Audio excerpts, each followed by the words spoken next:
Welcome to the Automatic Mouth Podcast. I'm your host, Ali Burnett, professional coach and full-time psychology, linguistics, and NLP junkie.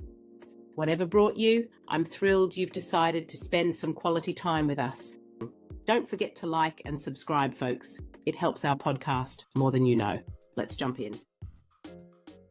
Let's kick this off. Let's get this episode going. Yes.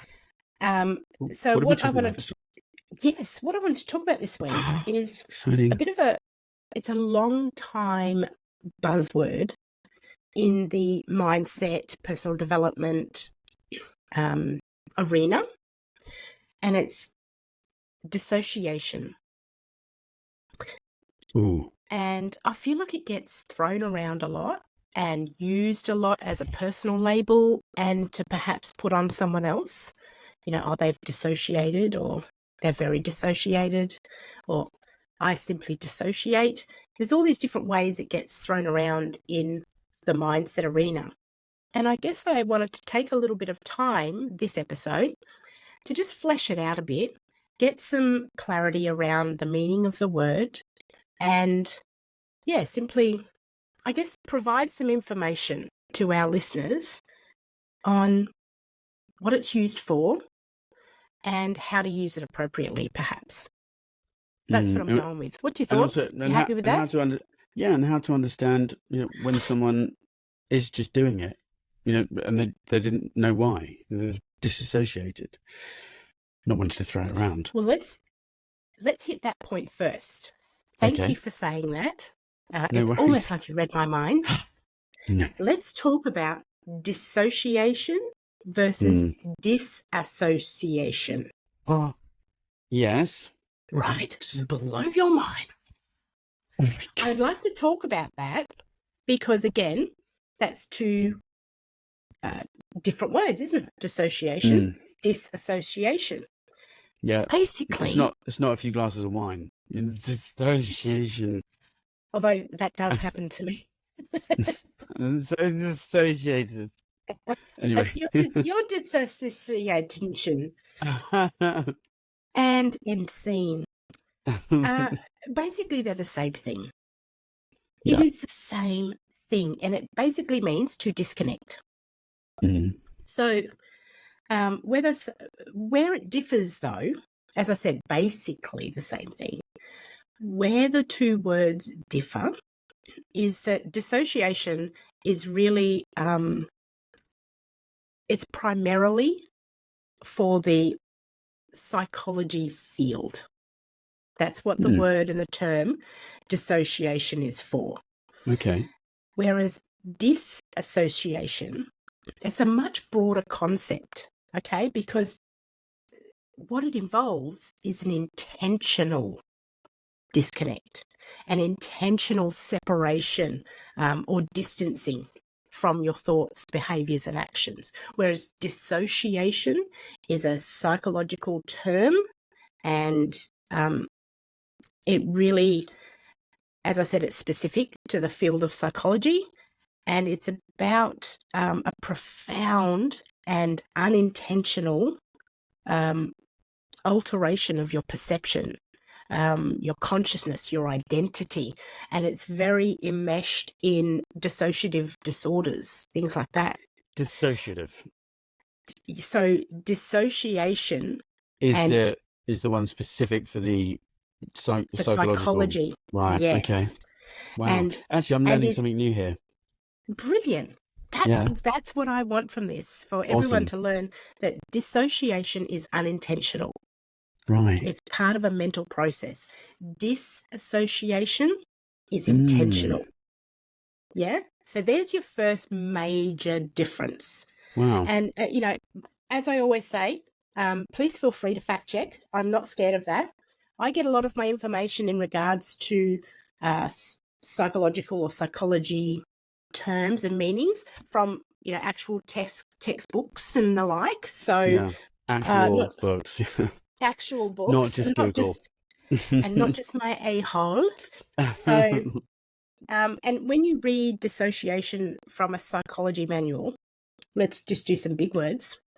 It's a group of mental processes that's split off from the mainstream of consciousness, where behavior loses its relationship with the rest of the personality. So as I said, it's a profound alteration of perception, consciousness, and identity, and it's most often linked to trauma. Yes. So it's quite unconscious, and it's about the mental processes that a person goes through. So that was the first sort of the first hiccup I wanted us to put out there is, once we know, we know. And Yeah. I see people interchanging dissociation and disassociation all the time. Once you know that one is It's quite intentional. possible that even I was doing that until you just explained it, actually. I didn't really Me realise there were too. two different words. That's amazing.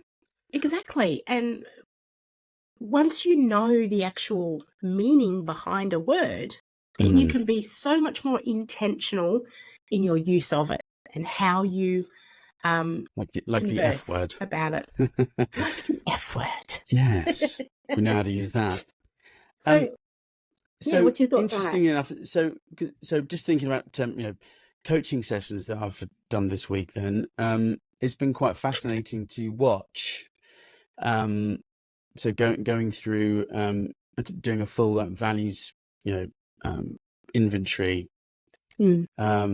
and taking a personal history and watching somebody kind of talk about things and experience things.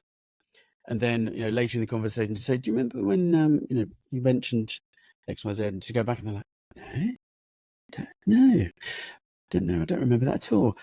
So, wow.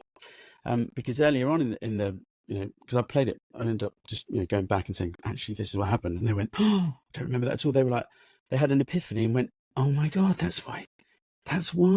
And then later didn't remember it at all. Completely dissociated. Yes, that's right. From the situation. In NLP, we don't need the content, right? We're not looking for the content. There's no content in content worth knowing, as they say. But in that process, that was quite an interesting thing to see. Yeah, and it makes so much sense when you understand what dissociation is and how it's unintentional. And I feel like it allows more room for empathy instead of judgment.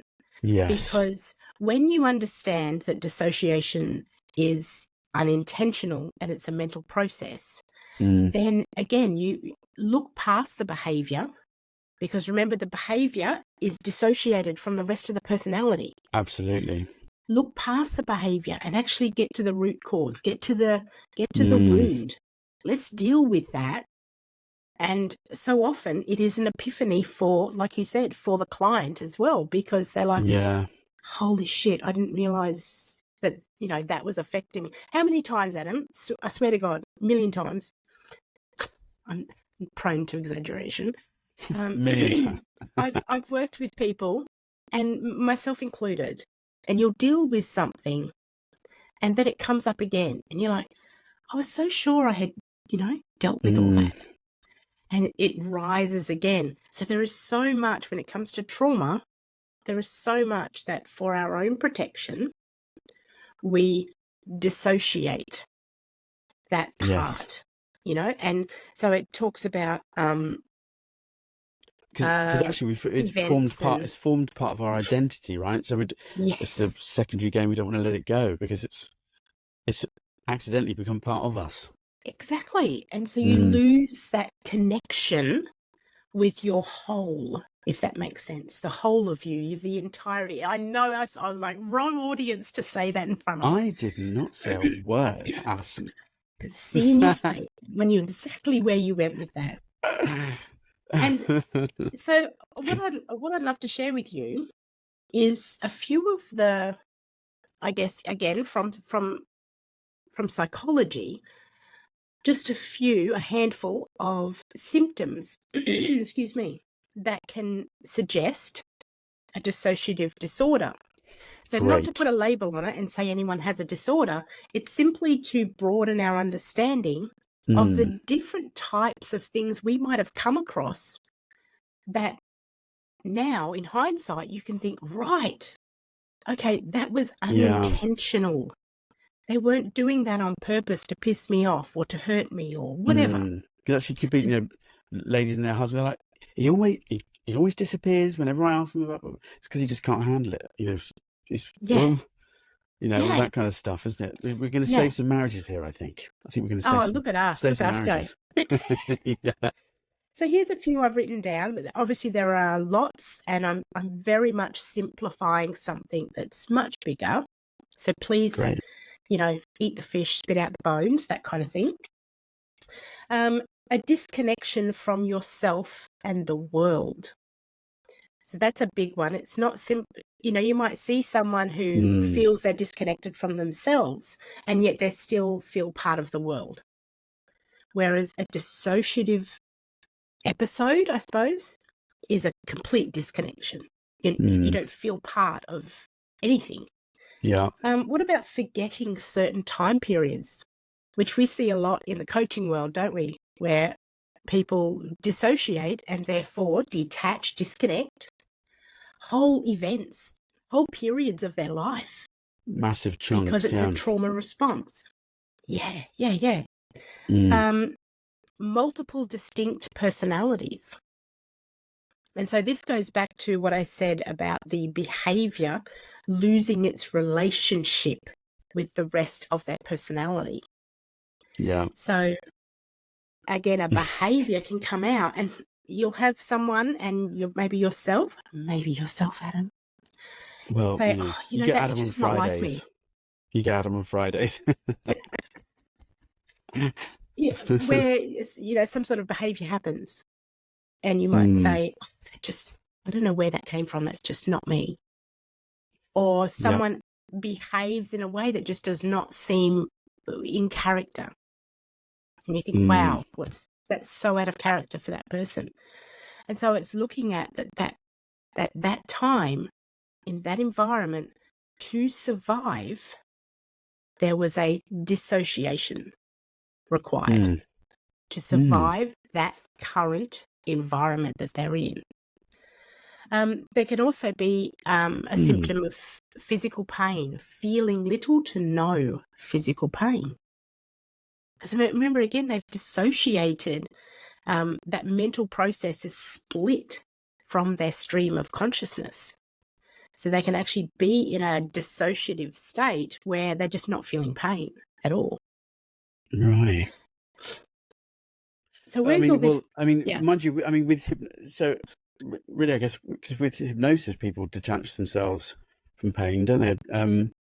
We have a mutual friend that had hypnosis to deal with a major operation. She didn't have any anaesthetic.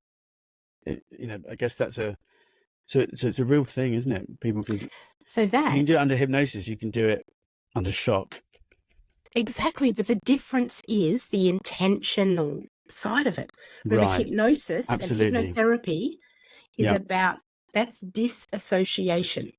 Good point. Because you are intentionally disconnecting. Yeah. Okay. Whereas people who have suffered trauma and are still maybe not aware of it and not ready, or it's not safe for whatever reason, that trauma is still within them in those processes, in those mental processes, then that dissociation is an unintentional process or act. Okay, so that's the distinction. Yeah. So a lot of the work we do, when we do timeline therapy, hypnotherapy, where we're asking people to disassociate. Yeah. And that's to me, disassociation with a positive intent and outcome, that's a superpower. That's a skill to hone and see learn. Yourself in the picture, all that kind of stuff. Yeah. If you rather than through your own eyes, got it. That's right. Whereas when there's a negative outcome or negative reason for it, or you're really just not aware you're doing it, then that's dissociation, and that requires healing and help and nurturing, doesn't it, to look after? Because I do actually find myself doing that quite a lot in coaching sessions sometimes, when they're like, oh God, I'm sort of just realizing, you're like, okay, just like you just step out of the, get them out of the zone and looking down at themselves. It does work. Oh, that's what I mean. It gets a bad rap, and I think the It's bad a good, rap comes from not understanding the difference. yeah, Yeah. yeah. So This is been a good subject.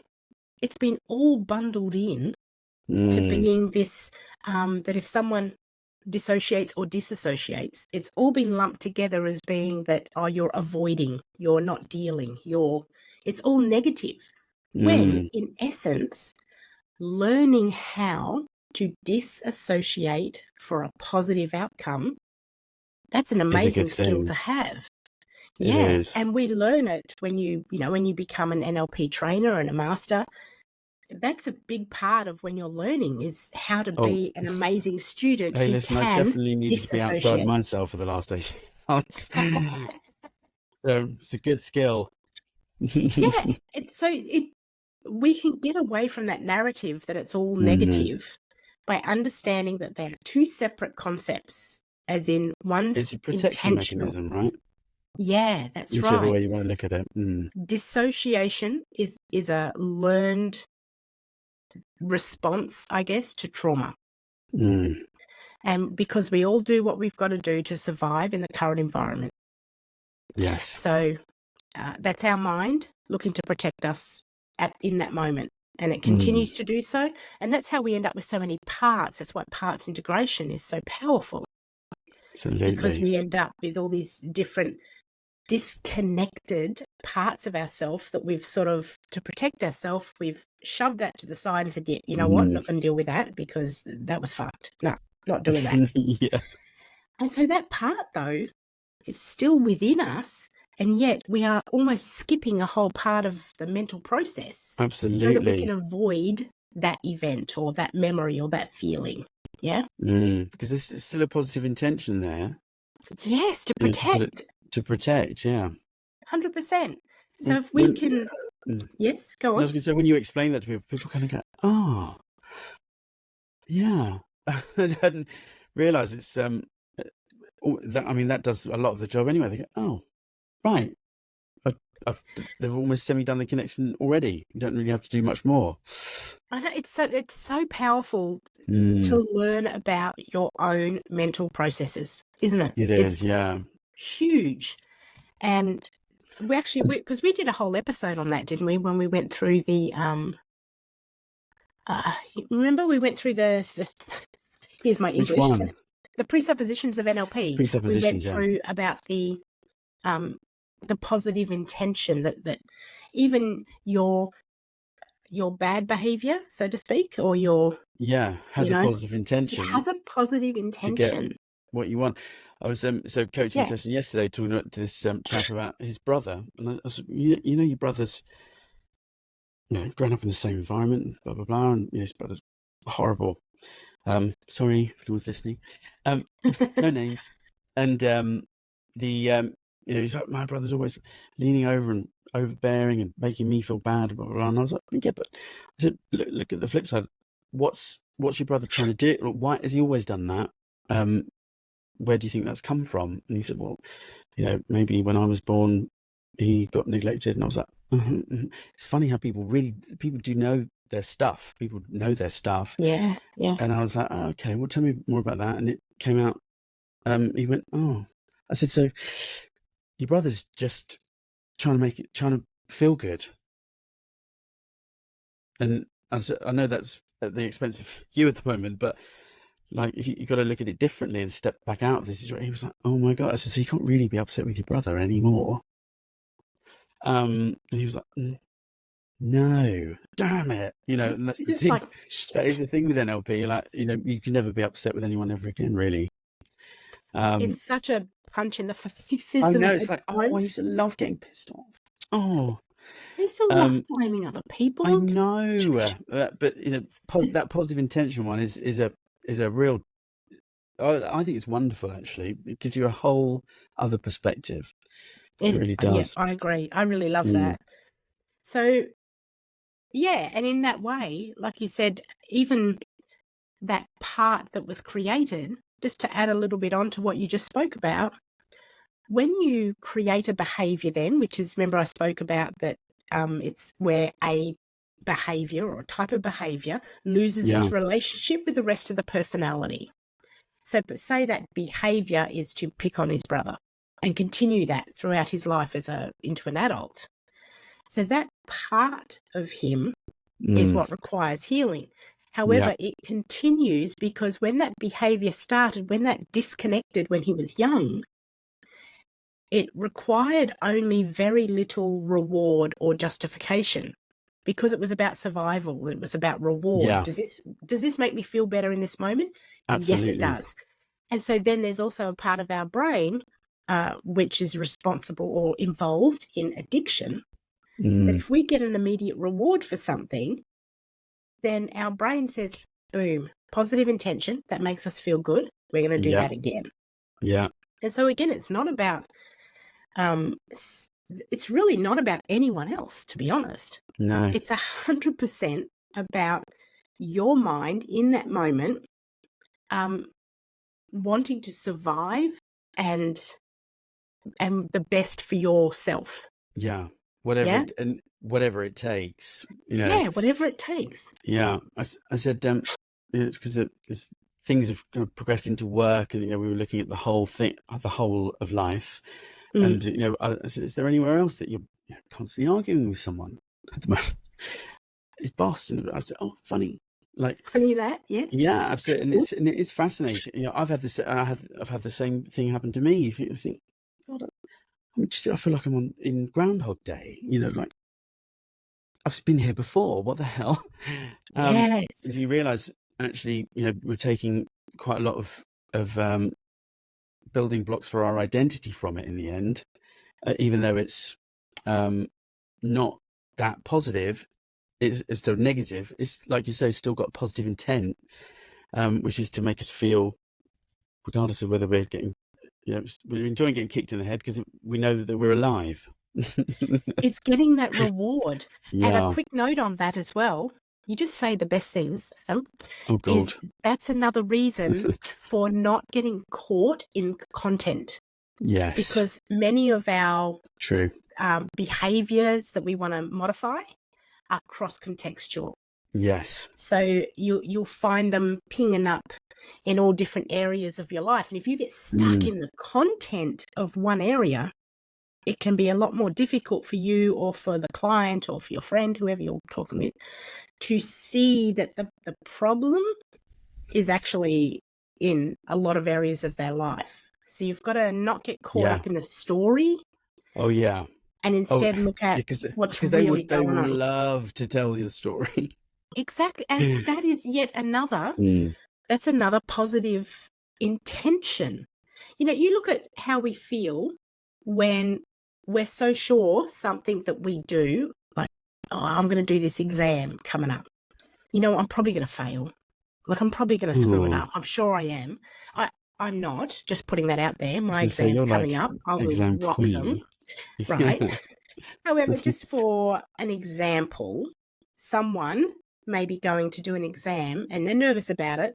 So they start talking to themselves and others, anyone who'll listen, that, oh, probably not going to do that well because, I've been unwell and I'm really tired. And all these things come up and they actually feel better if they fail. Because when they fail, their brain gets an immediate reward as they see you were right. Yes, you were right. And all the people are going, oh, don't worry about it. You'll be all right. You thought you were going to struggle with this one, didn't you? Oh, look at you go. Yeah. I'm going to go for a drink. So there's that immediate reward. And that's why you can see, some of the reasons why people almost feel better when they are, because we like to be right. Even if the outcome is shitty, we still feel better if we're right. It's part of human nature, unfortunately. Yeah. So that, I don't know how we got onto that. Where did that come from, Adam? What rabbit hole did we go down to that? No, you're just talking about, you do have to be mindful of getting caught in the bullshit, basically, because it is a bullshit story. Always. Yes. I mean, because I also love talk therapy. Oh yeah. especially if someone's really locked in. Mm. Like this one, we've been. Well, I've known of the issue for 2 or 3 years. Now is the time. I was like, right now he's up for it, and we've gone straight in for the whole week. It's been quite an intensive week, and had some great things happen. Yeah. But there's a balance. If you're strictly doing NLP, absolutely, it's no content and content worth knowing. What's the purpose of that? When did you decide that?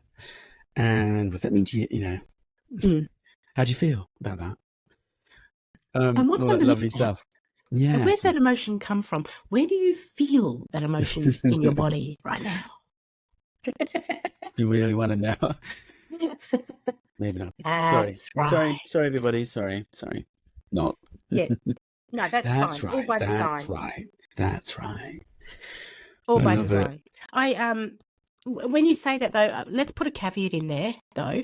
Even with NLP, one of the first things that is all part of the process and has many advantages with rapport building and calibration and all those sorts of things is to allow that vomit, that data dump, that let it all out. It can be so cathartic and so good for the relationship. So when we say... And actually, there'll be so much stuff in there as well that if you get your pen ready... Yeah, you're listening for keywords that you can calibrate on later, and listening for, negations. Predicates. All those sorts of things. So again, though, to hear those things, it's not about stopping them from talking. It's about letting them vomit. It's all good. And for you to be able to pick up on those things, like we said, predicates and presuppositions and negations and all those sorts of things, you've got to stay out of the story. Let them tell the story, 100%. However, you've got to disassociate from their story in order to pick up the areas that you are going to zero in on once they've been able to unburden themselves of all the things that... really good at breaking state. Right? Yes. Willies. What? So again, that's the reason that disassociation is such a good skill to understand and learn and practice, and doing it intentionally with a positive purpose. I love that. And I'm really over the moon to learn the difference with two words. The one's intentional and not intentional. That's great. You are welcome, Adam. I trust you enjoyed this episode, as did everyone else. As always. Love that, on our YouTube channel, on Spotify, that listeners can now comment and ask questions. So please feel free. Go ahead. Let us know what you think. And or if you have anything that you'd like us to discuss or tackle, we'll do our best, as always. Otherwise, I think we'll wrap this bad boy up. What do you think? Absolutely. See you later, everybody. See you later. Bye. I really hope you enjoyed it. We had a ball making it.